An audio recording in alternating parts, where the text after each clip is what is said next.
What is mental tension? Before we even start our journey towards finding inner peace, we should understand and realize what mental tension actually is. The story we are going to listen today is based on the book How to Overcome Mental Tension by Swami Gokulananda. And in this story, it beautifully describes what mental tension is and what we can do to train our mind to reduce the tension and live a balanced life. So without wasting any time, let's hop into the story. The story begins about a doctor and one of his patients.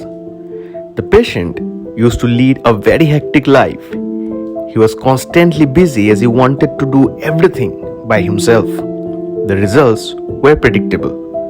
One day, he broke down due to tremendous mental tension. He approached a doctor and described his problem. He said, "I have to do an enormous amount of work. Every day, I am compelled to bring home a briefcase full of papers because I do not find enough time to complete them in the office. Consequently, I am suffering from different kinds of tension. You are a doctor, so you should come to my rescue." The doctor inquired, "Well, you work from morning till evening. Why then do you have to carry the files to your house?" The patient answered, "I have to because I feel that no one else can do the work as well as I can do it myself. If I cannot finish the day's work before I go to the office the next morning, in order to free myself from this tension, I am forced to work late in the night. Nevertheless, I am faced with other kinds of tension. I request you to examine me thoroughly and prescribe me some medicine." The doctor did not need to examine the patient thoroughly. He took a careful look at the patient and said, "Well, you must have implicit faith in me since you have come to me for your help. Please follow all I have to say. Will you do exactly as I ask you to?" The patient replied, "Yes, of course, I will. If I am going to be free from my mental tension, I will do whatever you ask me to. In fact, I am eagerly waiting for your prescription." The doctor said that he was not going to write out any medicines. "I shall only tell you orally. The prescription is that you should take off at least 2 hours every day from your hectic schedule and go for long walks. You should also take half a day's leave every week and spend it in a graveyard." The doctor's prescription puzzled the patient greatly. He said with astonishment, "I came to ask for some medicine to get rid of my mental tension, and instead of giving me any sort of medicine, you are asking me to go for long walks? It will cut into some of my precious time. Nevertheless, I am willing to follow your advice, but I don't understand why you suggest that I spend a few hours every week in a graveyard." The doctor then gave a very significant explanation.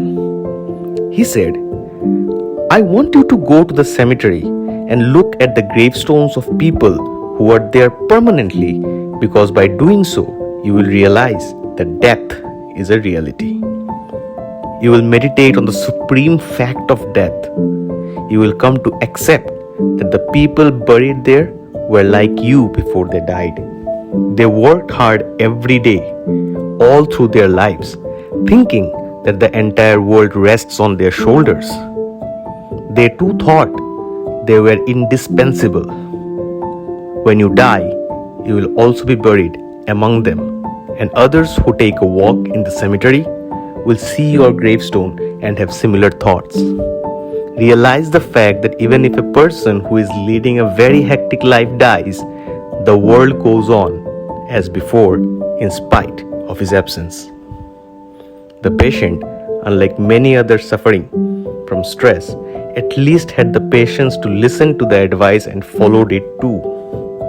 From then on, he tried to delegate his authority, stopped fretting and fuming, and was able to get rid of his mental tension.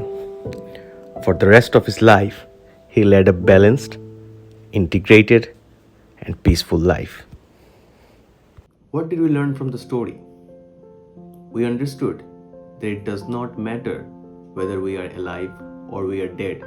the world will go on. It made us realize how insignificant we are in the entirety of the universe, that after death, the world won't stop for us. It will go on and on and on. So we must realize the fact that every work that is around us is not dependent only on us. So we should learn to share responsibilities. And when we share responsibilities, we need to learn to have trust and faith in others. And that's how we can inculcate the habit of helping others and allowing others to help us as well. And that is how we inculcate the habit of teamwork in our modern era, where we help our partners and allow our partners to help us into building something great. And it also allows us to live a balanced and healthy life. So if you like this story and you want to join us in our search for peace, then make sure to subscribe to our channel and click on the notification bell so that every time we come up with a story, you are there to listen it with us. Thank you everyone. See you in the next one.